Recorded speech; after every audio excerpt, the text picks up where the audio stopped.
السلام عليكم ورحمة الله وبركاته. أهلا وسهلا بحضراتكم. حلقتنا فيها كل الأحداث اللي تخص الكرة المصرية والعالمية. قبل ما نبدأ حط لايك للفيديو واعمل اشتراك في القناة لو لسه مش مشترك علشان يجيلك كل جديد. أخبار الأهلي. جماهير الأهلي تتوعد إدارة بيراميدز بتلقينهم درس قاسي يوم الاثنين المقبل من المدرجات، وذلك بعد إجبارهم على الجلوس في التالتة يمين بدلا من التالتة شمال، ورفع أسعار التذاكر بطريقة جنونية. تذاكر الدرجة التالتة بمباراة الأهلي وبيراميدز تنفذ بشكل كامل رغم سعرها الذي وصل ل 200 جنيه ردا على التصرفات الصبيانية من مسؤولي بيراميدز ورفع أسعار التذاكر بطريقة جنونية. أحد أعضاء مجلس إدارة الأهلي الشباب ورجال أعمال أهلاوية يتواصلون مع شركة تذكرتي للحصول على أكبر كمية من التذاكر وتوزيعها على الجماهير الحمراء مجانا للوقوف بجانب الفريق في المواجهة المرتقبة أمام بيراميدز. بيراميدز يلجأ لجروبات الكاستنج لتجميع أكبر عدد ممكن من الأشخاص لدعمهم في مواجهة الأهلي مقابل 500 جنيه ووجبة وتيشيرت للفريق، ويجهزون لهم بعض الهتافات لتشجيع اللاعبين في اللقاء. عصام العرجاني نجل رجل الأعمال الشهير يؤكد أن البوست المنتشر له على وسائل التواصل الاجتماعي عن توفير 5000 تذكرة لجماهير الأهلي في مباراة بيراميدز وتوزيع وجبة على كل منهم بوست مضروب وليس له أي علاقة به،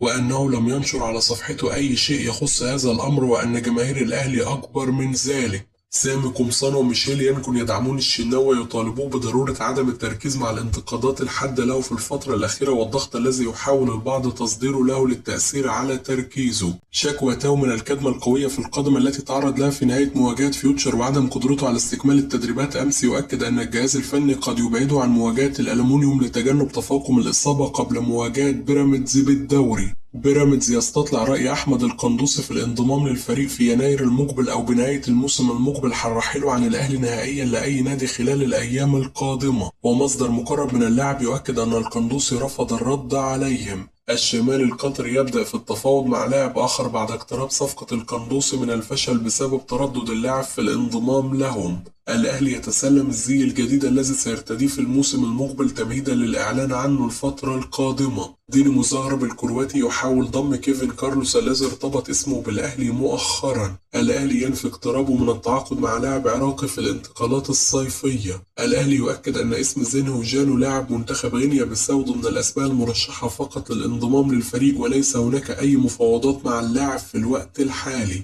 الأهلي يؤكد أن اللاعب الجزائري مسلم أناتوف لاعب مولودية الجزائر، والجناح الفلسطيني منير بدران، والمدافع الإيطالي والعراقي آدم طالب رشيد لاعب فريق الشباب بنادي تورينو الإيطالي، كلها أسماء طرحت على طاولة لجنة التخطيط مؤخرا لتدعيم الفريق بالصفقات تحت السن، لكن لم يحدث أي تفاوض معهم. بعد فض الشراكة مع شركة برزنتيشن لايف، الأهلي يعلن إيقاف البث المباشر لقناته الفضائية ابتداء من اليوم لحين دراسة العروض المقدمة لإدارة وتشغيل القناة لاختيار الأفضل من بينها. محمد شريف ينضم لمعسكر الخليج السعودي المقام حاليا في أحد الدوريات الأوروبية بعد انتهاء أزمة التأشيرة. أتلتيكو مدريد يقترب من ضم داني أولمو لاعب المنتخب الأسباني بعد تألقه في اليورو. رضا العزب لاعب الأهلي السابق. تصرفات بيراميدز الصبيانية ورفع أسعار تذاكر مباراة الفريق أمام الأهلي يؤكد على مدى رعب مسؤولي بيراميدز من حضور جماهير الأهلي للقاء، ومحاولة فاشلة لمنع الجماهير من الحضور، وأعتقد الجماهير لن تترك تذكرة واحدة في تلك المباراة بعد هذا التصرف الطفولي. جماهير الأهلي تمنح فريقها قوة كبيرة جدا بتواجدها، والأهلي يعود دائما لو متأخر في النتيجة بفضل جماهيره ودعمهم الكبير للاعبين. ومسؤولي بيراميدز حاولوا وضع العراقيل أمام الجماهير لحرمان الأهلي من أهم أسلحته، لكن ساذج جدا هذا التفكير وخوف واضح. اللي عايز ينافس الأهلي على الدوري لازم ما يخافش ولازم يبقى قد المنافسة. لا يمكن مقارنة بيراميدز بالأسد، ولا يمكن أن تتساوى الرؤوس. ولاعبي الأهلي في المباراة الماضية منذ أول دقيقة جعلوا لاعبي بيراميدز يلعبون بخوف ورهبة، وقالوا لهم ما تصدقوش أنفسكم. وبيراميدز لم يذهب لمرمى الأهلي سوى بكرتين 3 من أخطاء واضحة. والقمة الحقيقية ستظل قمة الأهلي والزمالك، ولا يمكن إطلاق على مواجهة الأهلي وبيراميدز مباراة قمة. فبيراميدز قد ينافس الموسم الحالي على الدوري مع الأهلي، لكن هل سينافس دائما مثل الزمالك؟ الفريق الأبيض لو في فورمته ولو كان ما عندوش مشاكل لما كنا سنرى بيراميدز ينافس على اللقب من الأساس. كهربا لاعب كبير ومتأثر بشكل كبير منذ وفاة أحمد رفعت. رفعت كان صديق مقرب جدا لكهربا، ولاعب الأهلي متأثر نفسيا بشكل كبير منذ وفاته، ولا بد من الحديث مع اللاعب وتهيئته نفسيا قبل المشاركة في المباريات. وأعتقد كهربا قادر على استعادة فورمته، وأتمنى أن لا يرحل عن الأهلي، ولا أعتقد أن هناك أي مهاجم محلي قادر على تقديم الإضافة للأهلي أكثر من كهربا. واللاعب مظلوم منذ عودته من الإيقاف، خصوصا أنه أصبح يتم الاعتماد عليه في مركز المهاجم الصريح. وكهربا كان رقم 1 في اتحاد جدة ورقم 1 في الزمالك أيضا في مركز الجناح الأيسر. أحمد عبد القادر لاعب كبير، ولكن اللاعب مؤثر في حق نفسه كثيرا. أحمد في الواحد على واحد مفيش أفضل منه بالدوري المصري، لكن مستواه الفترة الأخيرة متراجع، واللاعب لابد أن يراجع حساباته.